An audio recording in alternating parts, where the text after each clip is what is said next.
What are you most afraid of when going into nursing? I'm scared of death.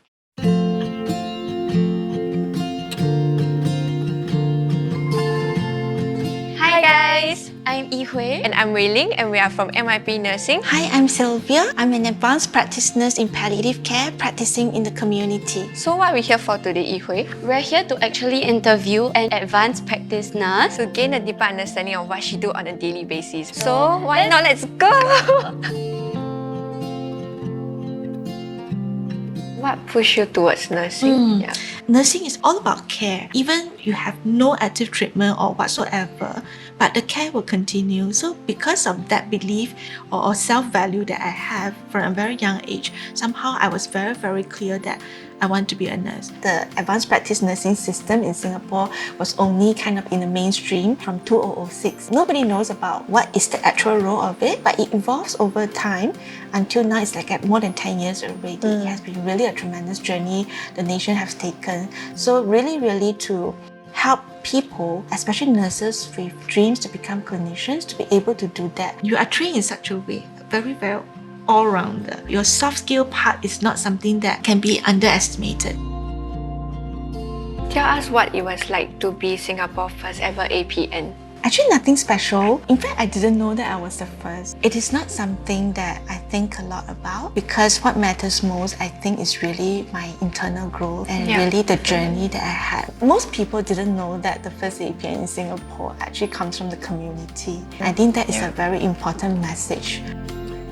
What made you decide to study nursing? Just by seeing how like the nurses treat like my grandparents and all when they're in the hospital. You're going to be interacting with people, so you're actually going to be impacting them. It's more of a fulfilling process more than anything. How do you deal with a situation when the staff are shorthanded? In the community, you have smaller structure.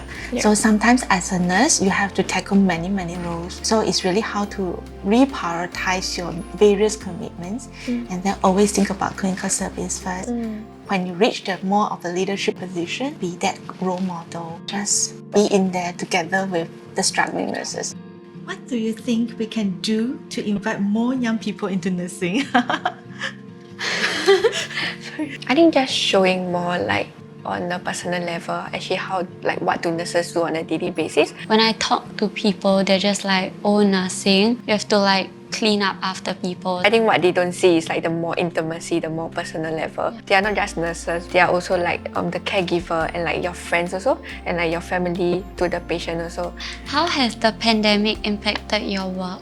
At the initial stage was very difficult for patients and family. When patients are facing death, they are so ill and their loved ones are not able to be with them. I think being a palliative care nurse, having to bear witness of this, and yet for the public health reasons, you can't actually do anything otherwise. That itself is trying, but I'm glad that we are still able to be at the patient's home. And actually more patients wanted to die at home during that period of time, away from all the isolations and restrictions. That is the time that we really also can see, no matter how complex the situation is, it's still very possible for someone who wishes to die at home to fulfill their wishes and be supported by the healthcare teams. What are you most worried about or afraid of when going into nursing? I'm scared of death and night shift because I cannot stay up.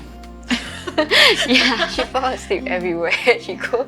When you talk about death, what exactly you are afraid about? I'm looking to like become close with the patients and I feel like I'll have emotional connection. Then if they suddenly like pass away, I'll just get very like affected. Like I get emotionally attached very easily. I just scared I don't know how to deal with it emotionally, mentally and all. What will help you to allay some of that fear?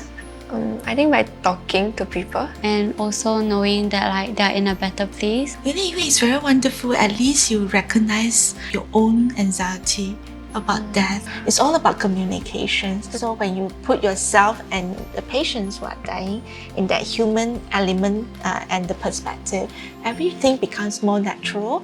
As much as you are brave enough to show your own vulnerability to the patients, they can sense it, they can feel it. So I think it's that self-search for meaning in that journey that helps me to cope emotionally. Because when you can find meaning in whatever situation, you can actually transcend all this adversity. Do you have any words of encouragement for us? I would say find your own voice and dream big. No. Do we have to repeat again? Sorry, I know. It's okay.